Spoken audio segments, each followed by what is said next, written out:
Everyone. Thank you for being here for this talk. Today I'll be presenting our work on fast PPM. This is a tool for doing fast tumor phylogeny regression, and it's based off a new technique we like to call tree-structured dual dynamic programming.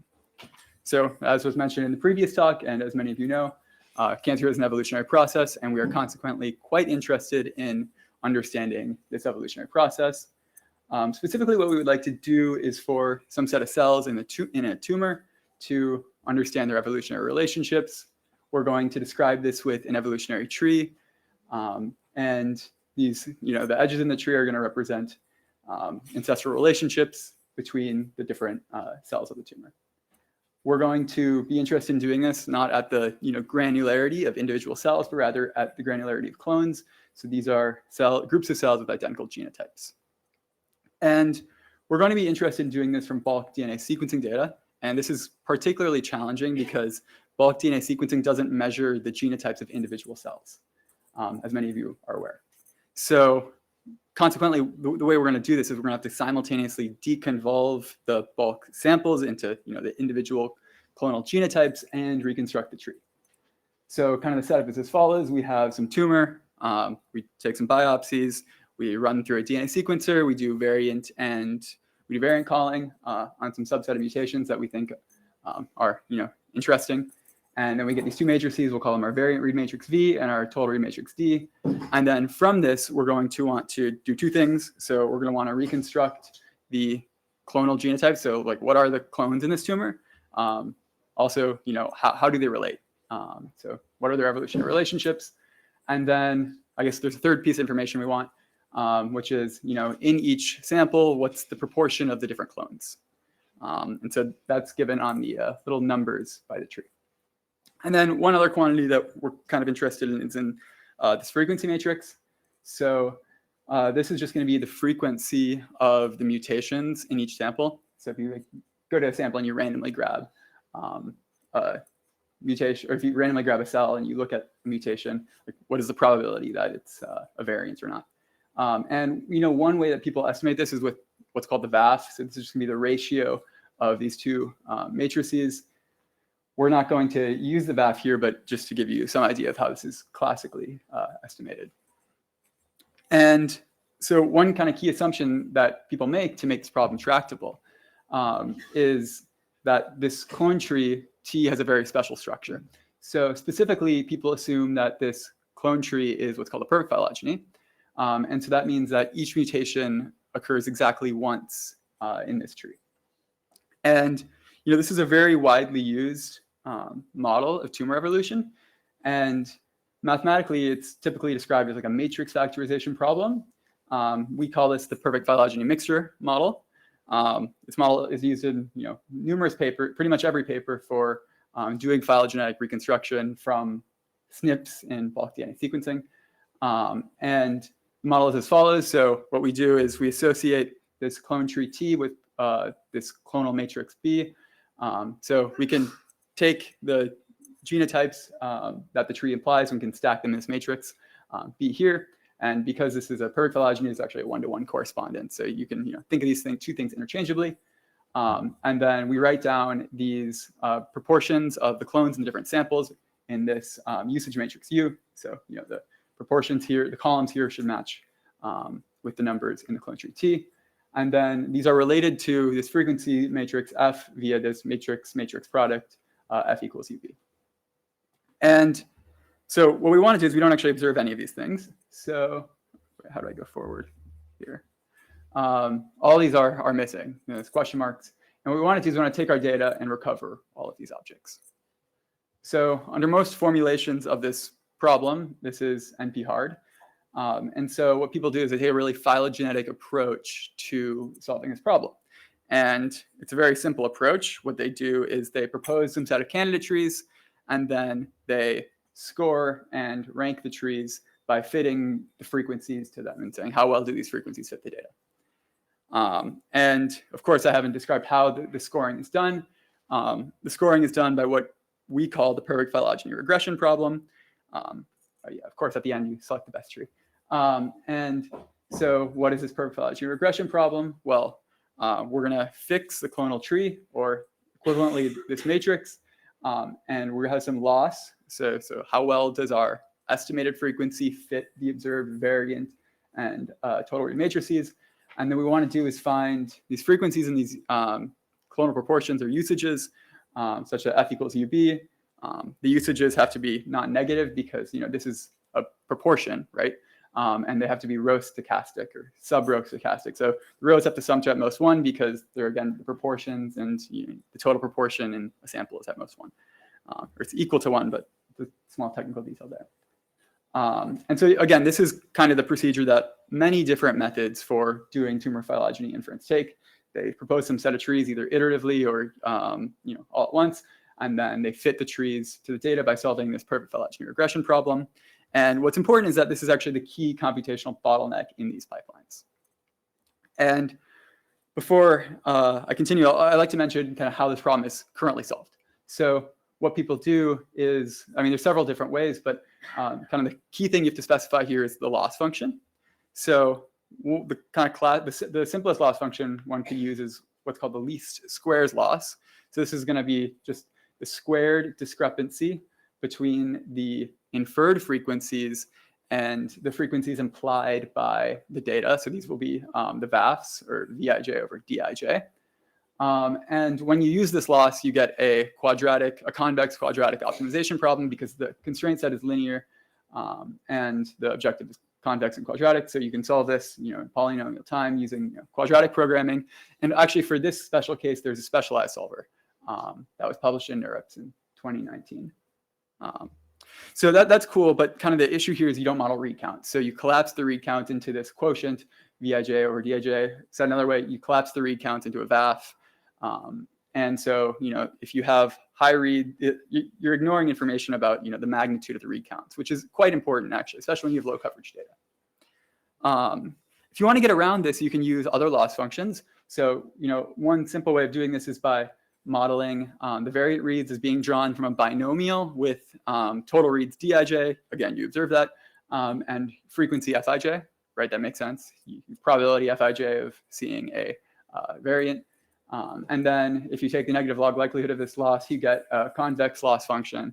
And so you get a convex optimization problem with linear constraints. So you can solve this with general purpose convex optimization software. This is an approach taken by a few methods. The issue with this is that it's quite slow. So we want to evaluate a bunch of trees, and we want to do it, more trees we can evaluate, the better our inferences will be. And so you kind of have this trade-off. If you either model read counts accurately or you scale, and you lose kind of in both ways. So what we want to do is get rid of that trade-off. And so what we do is we introduce a new approach, fast PPM, for solving this perfect phylogeny regression problem. And it's based off a new technique we call tree structure dual dynamic programming.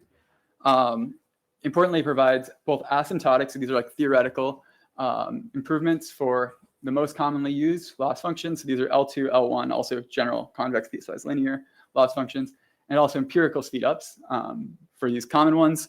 And then it also allows us to model arbitrary convex loss functions while maintaining this really fast performance. So for the binomial loss, beta binomial, if you're trying to do like over dispersed models, we can do that, and we're really fast, as you'll see. And then, on simulated data, we find that actually just swapping out existing solvers for this perfect phylogeny regression problem with our solver yields significant speedups and enables, accurate phylogeny inferences from low coverage bulk DNA sequencing data. So I want to talk a little bit about our technique.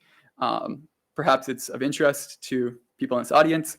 So we call it tree structure dual dynamic programming. And for simplicity, we can just study the case where our frequency matrix and usage vector or usage matrix are vectors. So we just have a single sample. This is because when the clone tree matrix is fixed, it separates out, and this is actually sufficient.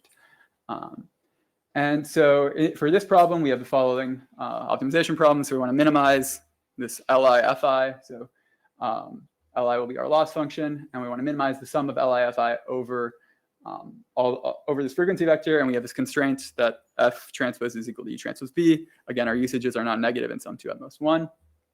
And the first step here is to construct what we call the dual, well, not what we call a dual, we construct a dual optimization problem.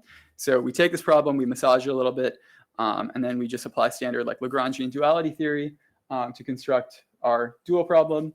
And this will be a problem over n+1 dual variables where n is the number of nodes in our clone tree. Instead of showing you this formula, I can try to show you an example. So if we have a clone tree with 4 vertices, we have 5 variables. You can put them on the vertices of the tree, and we have this extra kind of outgroup variable here.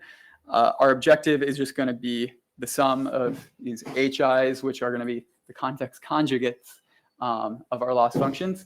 But importantly, these are the objective is the sum of these across the edges of the tree. So this H1 of alpha1 minus alpha0 is across the first edge. This H2 of alpha2 minus alpha1 is across the second edge, so on and so forth. And then we have these non-negativity constraints on the dual variables. And what's nice about this problem is that if you stare at it long enough, or maybe not that long, depending on who you are, I guess, you'll notice that it's almost nearly separable. And so you can almost solve it as just a sequence of 1D convex optimization problems. It's not quite the case, but the kind of observation is that you can solve this with a bottom-up dynamic programming algorithm over the structure of this clone tree. So it's not a separable optimization problem. It's a tree-separable optimization problem. And so we can kind of use these dynamic programming ideas to get efficient algorithms. And so that's kind of the key idea. The way we do this is analogous to like a Sankoff type recurrence. So what we do is we define these functions, ji of gamma, to be the optimal solution for the dual problem for the tree rooted at every vertex, such that the parent of that vertex has a specific, the dual variable of that parent vertex has a specific value. And then you get this nice recurrence, which is, again, analogous to like Sankoff recurrence, where you can express these functions in terms of the functions at the node's children. And so then what you can do is you can compute these functions in a bottom-up fashion. And then, the answer is the value of the maximum of the function at the root. So that's kind of the high-level idea there. And I'll leave the details to the paper, but it's really like completely analogous to like a Sankoff type algorithm that many of you are probably familiar with. And using this, we can then specialize it to, so this is a general framework, but we can specialize it to specific loss functions. So the previous best known result for the quadratic or the least squares loss was an O of n squared time algorithm. And we can improve this to like O of n to the 3/2 with a double log n. And for classes of random trees, and we also get better results in the worst case. There was also a known result for the L1 loss. We can generalize this to just arbitrary convex piecewise linear functions. And we also improve quite significantly. So we go from n to the 3/2 to like n log squared n, which is substantial. And so how do we handle arbitrary convex loss functions? Well, what you can do is you can either approximate them with piecewise linear functions, right, standard, or you can use a kind of machine learning style approach. So if you're familiar with Atom, that's great. You can actually use Atom for a lot of structural optimization problems. And what you get by applying this framework in the right way is that you can reduce an arbitrary instance of this perfect phylogeny regression problem to a sequence of these least square sub-problems. So we can exploit what we have for the least squares case. So how does this work? So here we have fast PPM L2. So this is our algorithm for the least squares loss. We compare it to a bunch of other solvers for solving this problem. Of course, every solver gets the exact same answer because this is a convex problem. It's strongly convex, so there's a unique solution. So we don't have to check if the solution, the solutions are the same, but we see that we get a order of magnitude improvement even over specialized solvers like Project PPM. So Project PPM was made exactly for this problem. And then we also beat general purpose tools like Mosaic, Laravel. Gurobi actually performs pretty poorly on this instance, so we don't include it. And then the cool thing we can do is we can actually swap out these we can swap out calls to existing solvers with calls to our solvers in different tumor phylogeny inference pipelines. So that's what we did. We swapped out calls in 3 different tool saplings set up in Orchard with called fast PPM. What we find is we get an order of magnitude improvement in speed. So especially for sapling, this uses the binomial loss. This is really slow. And we get like a 400-fold improvement here. And we have no degradation. We actually have an improvement in accuracy in this case because there's some numerical stability issues in the solver they use. For sit-up, we get less of an improvement in terms of runtime, but still, an order of magnitude. And then we have, again, no change in the accuracy, so this F1 score. And then for Orchard, we also get an order of magnitude improvement in speed with no change in accuracy. So that's cool. And then the final thing we did was we looked at a colorectal cancer data set similar to the previous presentation. So this is kind of a cool data set. What they do is they take a patient-derived xenograft and they transplant it into so this is a tumor. They transplant it into a mouse. They let the mouse, the tumor grow in the mouse, and then they microdissect the mouse. So you get a bunch of different samples of the tumor. So here we have 8 samples. They do targeted sequencing, so that 50x coverage. And then after doing like copy number correction, they're very careful about copy number correction. You actually get 64 mutations that are not copy number impacted. So they have orthogonal data that will tell you if they're copy number impacted or not. And what we can do is we can take this data and we can downsample it to lower coverage. And then we can run, we can use fast PPM to run our solver with the binomial loss, which actually models the recounts, and then run methods which don't use the binomial loss, which use this least squares loss. And what we find is that compared to methods which use the least squares loss, we're much better at recovering the frequencies, even in this low coverage setting. So we downsample, we run these methods, and then we look back at the frequencies of the high coverage matrices that the high coverage matrices imply, and we say, how well did we do? So it's like kind of like a ground truth real data evaluation in some sense, and it does better here. So this kind of shows the importance of using an accurate model in these low coverage settings. And that's all. That took a little while. I would like to thank my co-authors, co-first author Yan Chi, who's not here today, and then the 2 PIs, Mohammed and Ben Raphael. I'll take any questions. Thank you.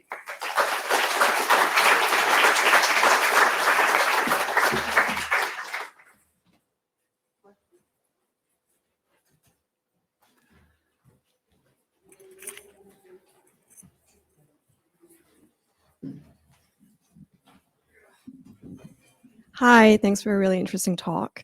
I was wondering if you had any thoughts about why you don't see large increases in accuracy, because as you said, in a sense, if you're able to almost enumerate more candidate trees, would you maybe expect that to improve accuracy a bit more? Yeah, so the way we're doing these evaluations is we're actually running the same algorithm. So you're evaluating the same number of trees, and you're using the exact same loss function. So we don't expect the accuracy to change at all, actually. It's really just a kind of proof of concept that's apples to apples, you get better runtime. I see, okay.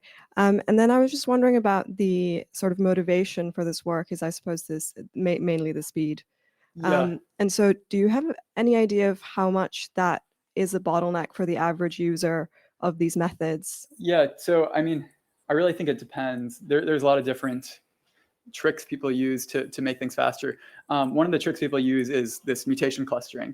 Mm-hmm. So they'll have 1,000 mutations and they'll cluster them, and then they'll do tumor phylogeny inference on that. The issue with that is that, well, what I think to be one issue with that is that you have to kind of know what the phylogeny is to get the clusters correct. And so one application we see is that, we envision is that you don't actually have to do this clustering prior to this tree building, and then we can use the tree to do the clustering.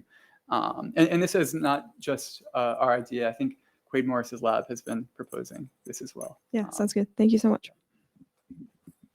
I think we have to move on in interest of time. Yep. Let's thank our speaker again.